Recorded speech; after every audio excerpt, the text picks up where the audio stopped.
नौजवानों के साथ ही नहीं बल्कि इस पूरे झारखंड प्रदेश को ये बर्बाद कर रही है। और इसलिए मैं आप सबसे कह रहा हूँ, जिस वक्त जिस हिस्से का एग्जाम की तारीख की घोषणा हुई थी, मैं याद है कि 2-3 दिन पहले से कई जगहों से लड़के लोग टेलीफोन कर रहे थे कि सर सीट बेचा जा रहा है। लोग बता रहे थे टेलीफोन करके 35 लाख 50 लाख। हमने कहा यार इसका कोई सबूत तो होना चाहिए, कैसे कहने से कैसे होगा। बेचारा सबूत कैसे इकट्ठा कर सकता है, लेकिन लोग कह रहे थे। ये तो सब जगह से शिकायतें आ रही थी और वास्तव में शिकायत सुन करके मन को बड़ी बेचैनी होती थी कि भाई क्या हो रहा है राज्य में। इस प्रकार की स्थिति ये सिर्फ बच्चों के भविष्य के साथ ही नहीं बल्कि झारखंड के भविष्य को भी बर्बाद करने की तैयारी हो रही।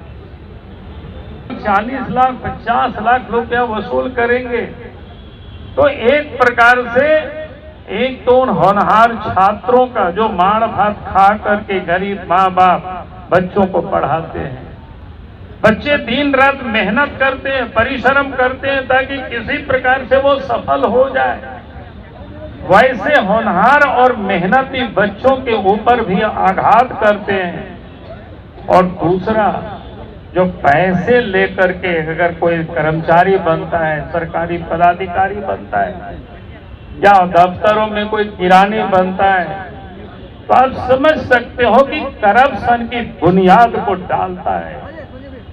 अब जब करप्शन की बुनियाद को जब डालेंगे तो फिर उसे फल क्या होगा, उसे तो करप्शन ही और बढ़ेगा। अगर जमीन नहीं है आपके नाम से होता तो फिर दूसरा केस होता, मनी लॉन्ड्रिंग की नहीं होती।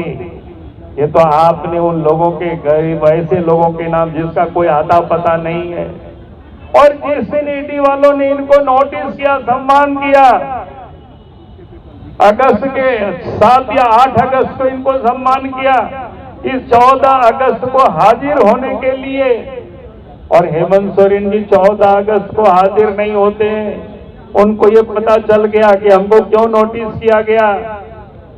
15 अगस्त को झंडोत्तोलन करते हैं और 16 अगस्त को उस जमीन की रिस्टोर के लिए एक मुंडा से उन्होंने आवेदन कराते हैं।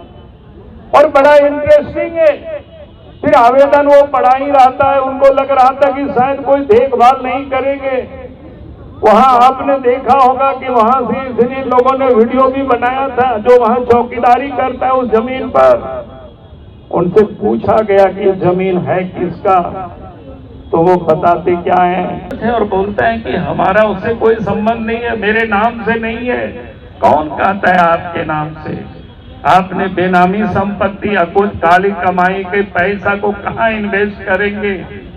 तो काली कमाई के पैसा को कहीं इन्वेस्ट अपने नाम से तो नहीं कर सकते हैं, दूसरों के नाम से करना। और जब पता चले तो वो कह देते हैं कि ये मेरा नहीं है, वो तो रिस्टोर हो गया। मैं तो लोगों से कहता हूं, किसी की गाड़ी मान लो चोरी हो जाए और किसी के घर में पकड़ा जाए, उन्हीं के घर में, चोर के घर में की गाड़ी आपने चोरी करके लाया, वो कहे कि मेरा नाम से तो गाड़ी है नहीं। भाई ये क्या मतलब है? और चोर पकड़ा जाए और वापस कर दे सामाना, बोले कि मैंने तो वापस कर दिया, अब हमको कोई सजा नहीं मिलनी चाहिए। भाई किसको ये बना रहे हैं? तो आज इस राज्य में जिस प्रकार के मुख्यमंत्री है, और उसमें भी अब इनको नोटिस मिलता है, जब वहां से एसआर कोर्ट में जमीन वापसी की नोटिस देते हैं, लिखते हैं, आवेदन लिखवाते हैं, तो कितनी हड़बड़ी में होता है। 9 जनवरी को सीओ को जाता है जांच के लिए, सीओ इंस्पेक्टर को देता है और 2 दिन में ही जांच करके सब वापस। बिल्कुल आप तो स्पष्ट हो चुका है। मैंने पहले भी कहा था कि इस पूरे घटनाक्रम के पीछे जो व्यक्ति है वो हेमंत सोरेन है, जो कि आप तो बिल्कुल स्पष्ट हो चुका है। जिस प्रकार के उनके मित्र विनोद सिंह के यहाँ बच्चों का एडमिट कार्ड मिलना यह स्पष्ट करता है, और फिर चीटिंग हुआ है ट्रांसफर पोस्टिंग से लेकर के सब कुछ। 500 कितना 39 पेज का ईडी ने शायद कोर्ट में सबमिट किया है, अखबारों में छपा है, सब अखबारों में। तो ये बिल्कुल स्पष्ट है और मैंने पहले ही दिन कहा था कि इतनी बड़ी जो घटना होती है वो बिना बड़े लोगों के संरक्षण के ये संभव नहीं हो सकता है। तो बड़े तो वही। अच्छा, नकल विरोधी कानून सरकार लेकर के आई थी और वही सरकार के अधिकारी इस तरीके से ट्रांसफर। अरे वो सब दिखावा है, वो सब इस सरकार का।